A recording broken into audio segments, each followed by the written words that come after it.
Halo semuanya, kembali lagi bersama saya di channel Imanime Celebes, sebuah channel yang akan membahas tentang semua hal unik yang ada di Sulawesi Selatan dan masih banyak lagi. Di video kali ini, kita akan kembali melanjutkan serial I Laga Ligo. Dan kini, kita telah sampai di episode yang ke-75. Oke, sebelum kita memasuki pembahasan, seperti biasa, saya mau mengajak teman-teman semua buat yang belum subscribe, supaya bisa terlebih dahulu tekan tombol subscribe-nya, supaya channel ini bisa terus berkembang dan memberikan informasi, hiburan, serta wawasan kepada kita semua. Oke?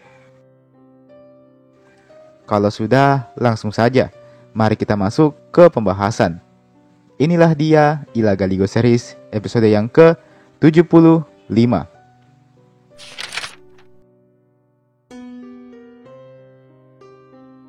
Semenjak rombongannya berlayar ke Alecina, Laga Ligo nampak selalu lesu dan kelihatan pucat.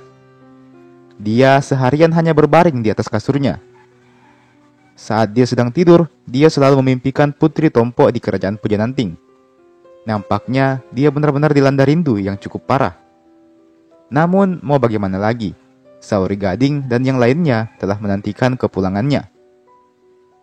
Tak ayal, 1 bulan pun berlalu, dan rombongan Laga Ligo akhirnya tiba juga di Alecina. Tentu, mereka disambut dengan meriah. Nampak Sauri Gading segera menanyakan di mana Laga Ligo. Panandrang hanya menjawab bahwa Laga Ligo sedang sakit di dalam kamarnya. Tak lupa, Panandrang menjelaskan peristiwa apa saja yang mereka alami selama pergi. Mulai dari pernikahan Laga Ligo, peperangan yang terjadi, datangnya bantuan dari Rambang Rilangi, kemenangan atas Sundraria Aja, hingga istri baru Laga Ligo yang tengah mengandung anaknya. Sauri Gading dan yang lainnya hanya bisa menggeleng-geleng kepala mendengar hal itu. Dia tidak menyangka Laga Ligo akan menikah lagi di Pujananting. Sauri Gading pun menemui Laga Ligo yang nampak lemah dan lesu. Sauri Gading mencoba membujuknya agar turun dari atas kapal dan menemui ibu dan saudari-saudarinya. Namun Laga Ligo nampak benar-benar tidak bersemangat. Tatapannya kelihatan kosong. Wajahnya pucat pasi. Badannya pun nampak sangat kurus. Sauri Gading pun seketika langsung menyadari bahwa Laga Ligo sejatinya sedang terkena ilmu hitam. Nampaknya ilmu hitam ini berasal dari Putri Tompo di kerajaan Pujananting. Maka segera Sauri Gading membaca mantra-mantra dan meniupkan mantra tersebut kepada Laga Ligo. Laga Ligo langsung tersontak kaget. Kesadarannya pun akhirnya kembali seutuhnya. Di mana aku? Mengapa ayahanda ada di sini? Demikian tanya Laga Ligo. Bangunlah nak, kau telah sampai di Alecina, balas Sauri Gading. Setelah itu, Sauri Gading dihadapkan pada Ngilik Naiyo beserta istrinya. Nampak istri Ngilik Naiyo, yakni Welompa Bare ini, menangis dengan sangat keras. Dia menuntut agar segera diakhiri saja hidupnya. Tak lupa, dia sedikit menyinggung kesombongan Aleluwu dan Alecina, yang bukannya mengeksekusi suaminya, tapi malah menyiksanya seperti ini.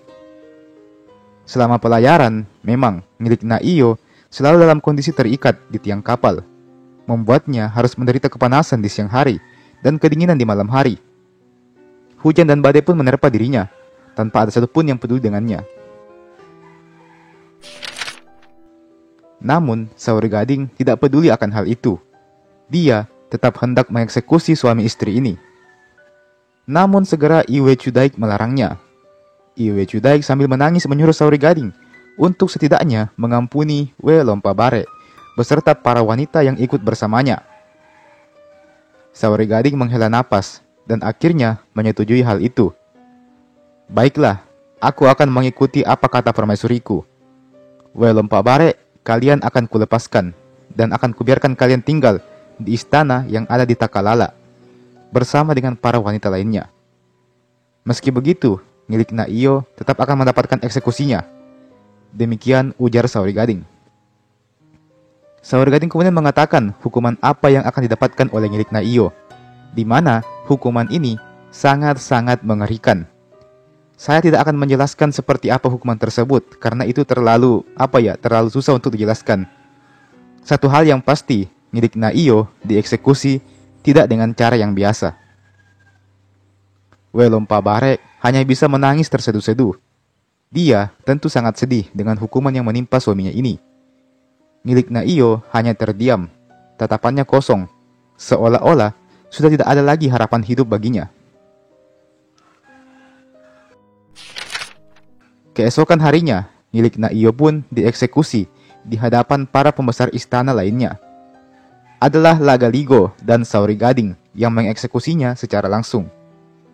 Bukan eksekusi biasa, milik Naiyo harus menderita dengan sangat. Harga dirinya sebagai seorang raja hancur seketika. Tubuh yang tiap hari dilatihnya seketika menjadi sesuatu yang tidak ada harganya. Air mata milik Naiyo terus mengalir tanpa henti. Teriakannya membuat siapapun yang mendengarnya akan meringis pilu. Bahkan, Ruma dan Rukel yang di Kerajaan Langit pun menangis heboh menyaksikan hal ini. Ini sudah sangat melampaui batas kemanusiaan. Menyaksikan peristiwa itu, baik Ruma dan Rukeleng sepakat untuk menemui sang Patotoe. Mereka akan meminta agar pintu langit ditutup rapat-rapat. Agar ke depannya, Saori Gading dan Lagaligo tidak punya kuasa lagi untuk meminta bantuan kepada penghuni Kerajaan Langit. Biar bagaimanapun, kemenangan Lagaligo beserta pasukannya tak lepas dari bantuan dari Kerajaan Langit. Jika terus dibiarkan seperti ini, Lagaligo akan menjadi semakin sombong dan juga akan makin bergantung kepada Kerajaan Langit. Milik Naiyo pada akhirnya menghembuskan nafas terakhirnya dengan sebuah cara yang sangat tidak manusiawi. Lagaligo yang menyaksikan hal itu nampak tidak bergeming sama sekali. Tidak terlihat sedikit pun rasa kasihan dalam raut wajahnya. Beginilah akibatnya kalau berani menentang Aleluwu dan Alecina. Beginilah akibatnya kalau berani melawan Saori Gading dan diriku, yang adalah keturunan sang dewata Patotoe. Demikian batin Lagaligo sambil menatap jasad milik Naiyo. Oke, mari kita berpindah sejenak ke kerajaan Pujananting. Karena Putri Tompo ini telah memasuki bulan ke-9 kehamilannya. Setiap hari, dia selalu memandangi lautan, berharap kalau saja suaminya, Lagaligo, akan datang menemuinya. Namun, memang namanya laki-laki. Dia hanya pandai berjanji, namun sulit untuk menepati. Beryaji yang khawatir dengan kondisi putrinya ini pun memberikan nasihat bahwa Lagaligo mungkin tidak akan kembali lagi. Biarlah dia pergi, ikhlaskan saja dia. Sebagai gantinya, rawatlah anak ini yang kelak akan menjadi putra mahkota di Pujananting, di Alecina, bahkan di Aleluwu. Ya, Beryaji tidak main-main dengan ucapannya. Baginya, anak yang dikandung oleh Putri Tompo ini akan menjadi harapan masa depan bagi kerajaan Pujananting. Bayi yang masih merupakan keturunan dari sang Patotoe. Bayi yang akan menjadi pewaris dari 3 kerajaan besar sekaligus. Dan pada akhirnya, Lagaligo benar-benar tidak datang. Putri Tompo meyakini kalau Lagaligo sudah nyaman dengan istri-istrinya di Alecina dan sudah benar-benar melupakannya. Singkat kisah, Putri Tompo pun melahirkan juga. Lahirlah seorang bayi laki-laki yang sesuai dengan pesan Lagaligo diberi nama Lama Pangandro. Kelahirannya disambut dengan penuh sukacita oleh rakyat Pujananting. Lama Pangandro akan menjadi putra mahkota di Pujananting. Tidak hanya itu, sebenarnya Lama Pangandro adalah anak pertama dari Lagaligo, dikarenakan istri-istri Lagaligo lainnya belum ada yang mempunyai anak. Maka besar harapan Beryaji agar suatu saat nanti Lama Pangandro bisa mengunjungi Alecina dan mengambil alih tahta Alecina tersebut, sekaligus juga mengambil alih tombak kekuasaan Aleluwu. Karena biar bagaimanapun, Lama Pangandro secara garis keturunan adalah orang yang berhak dengan hal itu. Lantas, bagaimanakah kiprah dari Lama Pangandro ini? Apakah dia akan menjadi lawan Saori Gading dan Lagaligo? Ataukah justru sebaliknya? Kisah Lama Pangandro ini akan kita bahas pada episode berikutnya.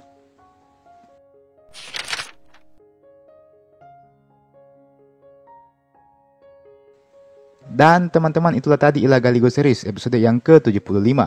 Kita masih akan lanjutkan lagi ke episode berikutnya beberapa hari setelah video ini saya upload. Jadi silakan stay tune terus di channel ini. Oke? Jangan lupa untuk like ini video. Jangan lupa juga untuk share ini video ke teman-teman yang lain. Dan jangan lupa juga untuk subscribe ke channel ini. Nyalakan Ki juga loncengnya supaya tidak ketinggalan Ki kalau ada video baru yang saya upload di channel ini. Oke? Terakhir, terima kasih banyak buat teman-teman semua yang telah menonton video ini sampai habis, dan sampai jumpa, sampai bertemu lagi di video berikutnya.